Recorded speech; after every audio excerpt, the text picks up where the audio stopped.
Hi Pisces! Welcome po sa ating channel at ito ang inyong daily gabay tarot reading for January 14, 2025. Please be reminded kung naka-resonate kayo, comment down. Kung hindi ko naka-resonate, ibigay niyo po sa iba kasi general reading po ito. This is for you Pisces ngayong January 14, 2025.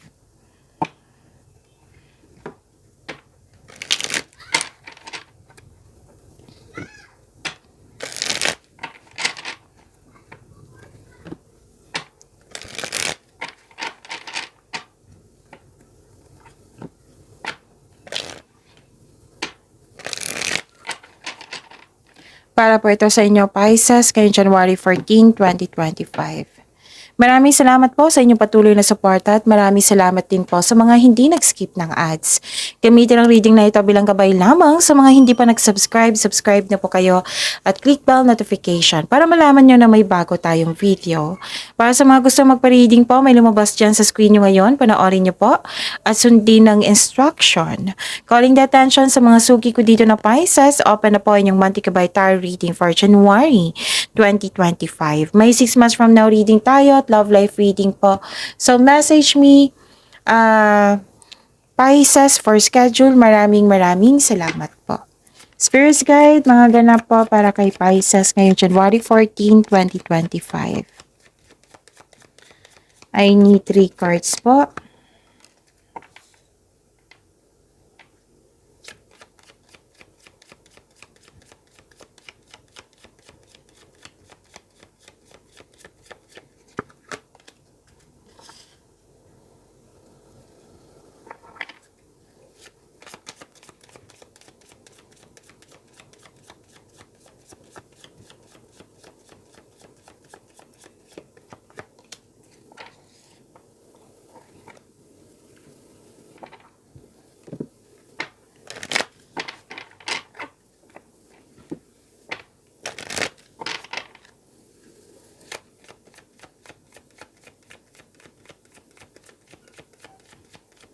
Spirits Guide, mga mensahe po para kay Pisces ngayong January 14, 2025. I need 2 cards po.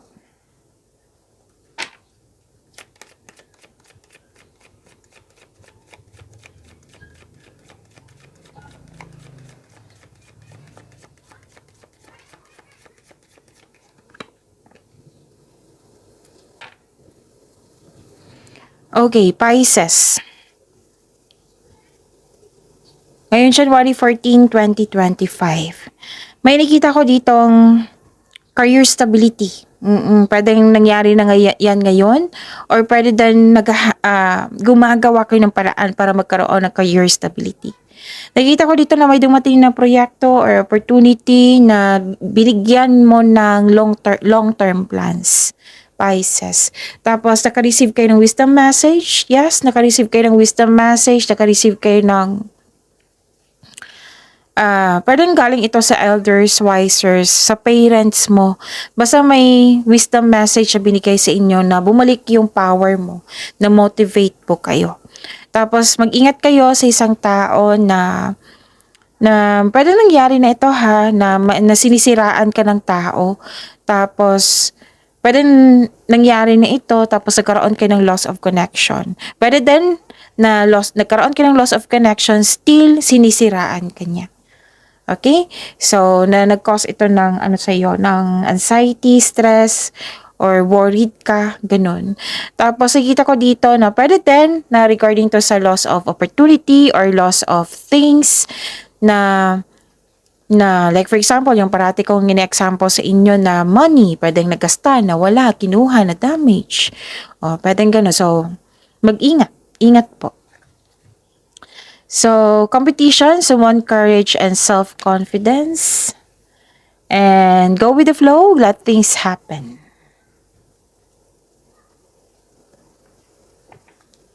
Spirits Guide, ano po yung energy ni Pisces ngayong January 14, 2025?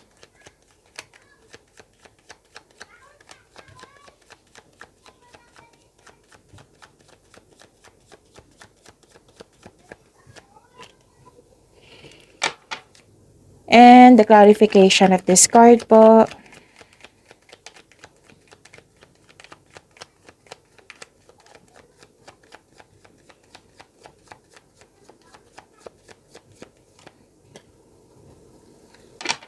Okay, sa mga may oras dyan, kung gusto nyo po yung panoorin nyo po yung 2025 tarot reading nyo po.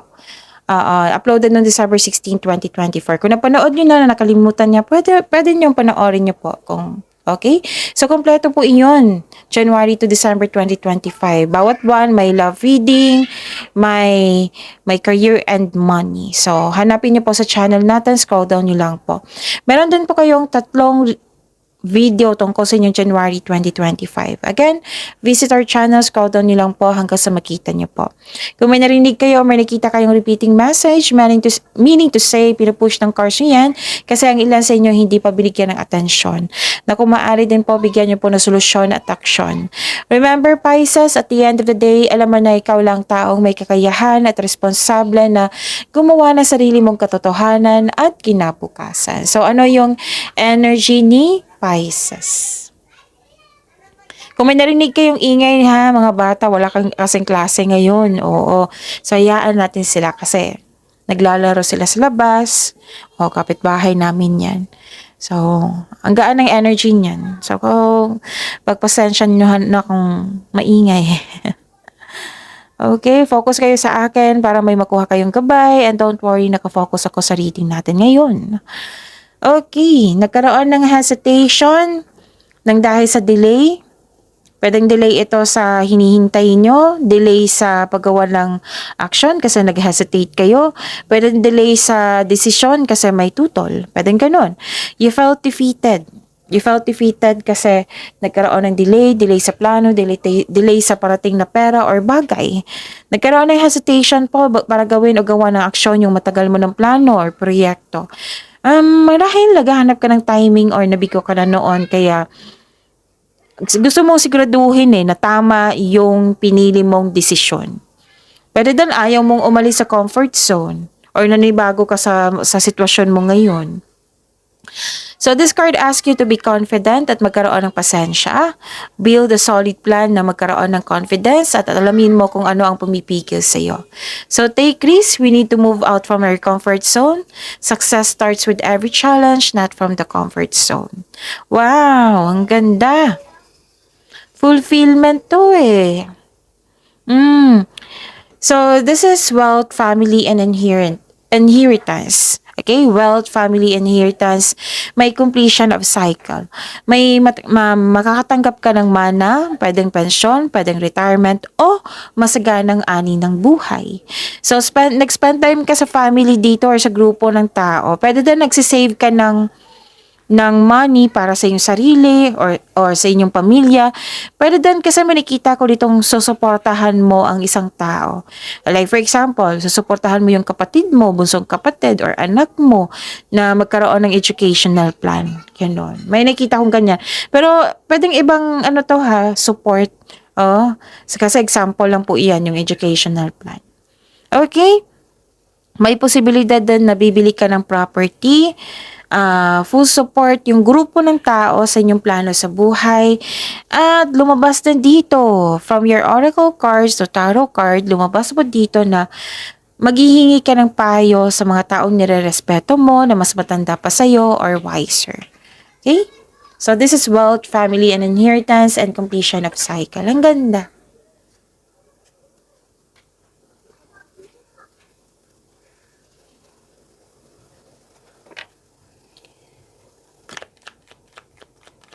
Spirits guide, okay. So, career and money po ni Pisces ngayong January 14, 2025.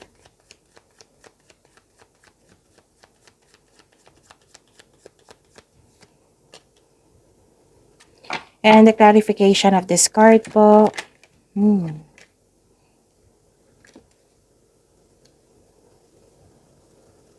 Okay.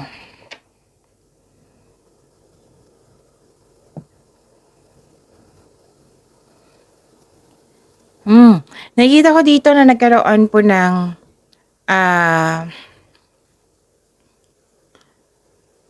wag po daw kayo maniwala sa chismis. Wag po daw kayo maniwala sa chismis. Kasi may matatanggap kayo na isang chismis, tapos hindi mo alam kung totoo ba ito or hindi. na naniwala ka agad. Oo, naniwala ka kaagad. So, sabi ng card dito na alamin niyo muna kung totoo ba yan or hindi. Tapos, wag po daw kayo magpadalos-dalos sa paggawa ng desisyon. Kailangan po daw na magkaroon ng wastong plano. Wag po daw kayo magpabaya. Gamitin niyo po daw yung talino niyo, yung experiences mo. Kailangan mo maging wiser sa paggawa ng desisyon or paggawa ng konkretong plano. Okay? So, wag magpabaya. Kasi nakita ko dito parang nagsisisi dito na yung yung agad nang nagdesisyon. So be careful sa paggawa ng desisyon. Kailangan ng konkretong plano. Okay? Tapos pwede din may concern kayo ng isang araw po to pwedeng lumabas ito kahapon sa inyo. Pisces, na may concern kayo sa immature na tao na mas nauna pa yung reklamo niya kaysa bigyan niya ng aksyon. Na may concern kayo sa isang tao na parang kumikilos na bata or immature siya or isang bata. Nagrereklamo siya sa kanyang responsibilidad. May reklamo siya. Basta may reklamo siya na concern mo ito. Okay? Yun. Ano pa? Nakita ko dito na nagkaroon po ng pag-aalaga sa inyong year-end money. Okay? Nakita ko dito na marami kang iniisip na bagong ideas. Oh, this is good. Ideas is a big blessings ha. Ideas para sa ikahabuti na yung negosyo or trabaho at sa kaperahan mo. Okay? Mag-ingat lang kayo ha sa taong na selos. Kasi may selos ako nakita dito or naiingit sa iyo. So mag-ingat. May pag-uusap na mangyayari. Nakita ko, may pag-uusap, may confrontation. So, kaya pala lumabas dito yung competition, rivalry, naiinggit sa'yo, may selos na ganap, or taong immature, yun yung nagbibigay ng sakit ng ulo. Yung, pwede daw irresponsible to. Na, kasi nagbigay ka ng concern sa kanya. Okay? Ano pa? I see. Nakikita ko dito na nagkaroon po ng sa career and money nyo to ha, may nakita ko kasing deception dito. Panilin lang po. Pwede yung gumagawa kayo ng plano ngayon kasi marami kayong ideas na gustong bigyan ng aksyon, di ba? So, nagpaplano kayo, nagkaroon ng strategy. Pero mag-ingat kayo kasi may nakita rin ako ditong deception na may taong hindi totoo sa iyo. Okay? So, sabi po ng card dito, bumuo po daw kayo ng diskarte upang makuha ang gusto mo. O umalis sa inyong trabaho bago maging toxic ito. Okay? Ano pa?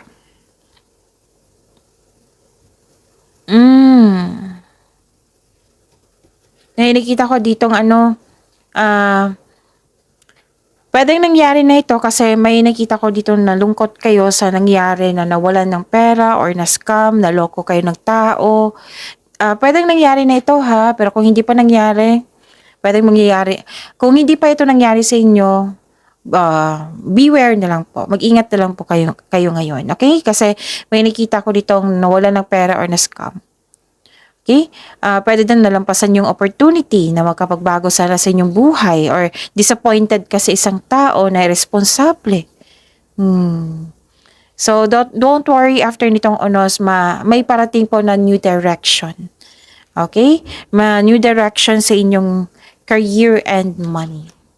Okay? So, yun. Spirits Guide, Love, Life, Self-Love, Partnership, and Romance ni Pisces ngayon January 14, 2025.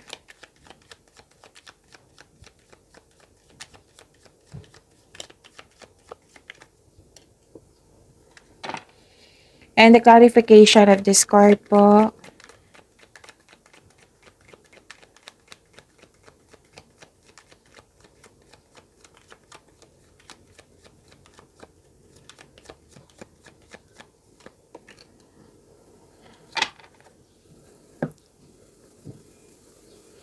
Okay. Sa mga may... Okay. before that, maraming salamat po sa patuloy na tiwala at suporta sa ating channel. At maraming salamat din po sa mga hindi nag-skip ng ads. Okay. May nakita ko ditong tagumpay, Pisces. Pwedeng celebration ito.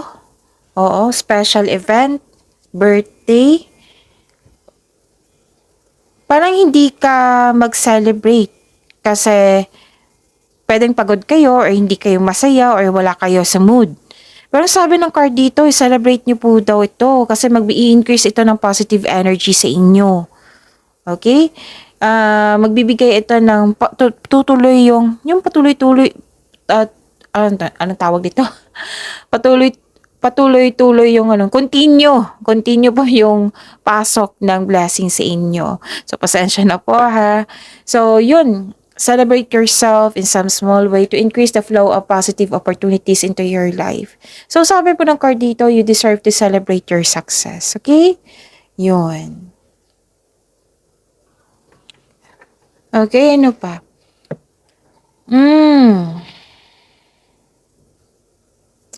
Nakikita ko dito na nagkaroon po ng parang nagsisave kayo dito ng money or may concern kayo sa nagsisave kayong money para pambayad sa bills or utang or loan. Pwedeng may nag-utang sa iyo na hindi siya nagbayad. Pwedeng may taong hindi nagbigay ng halaga. Hindi nagbigay ng oras or hindi nagbigay ng halaga. Yan yung nakikita ko dito. Yung unfair treatment ng isang tao. Ano pa? Nakita ko rin dito na nagkaroon po sa mga single, this card tells you na huwag madaliin upang magkaroon ng karelasyon.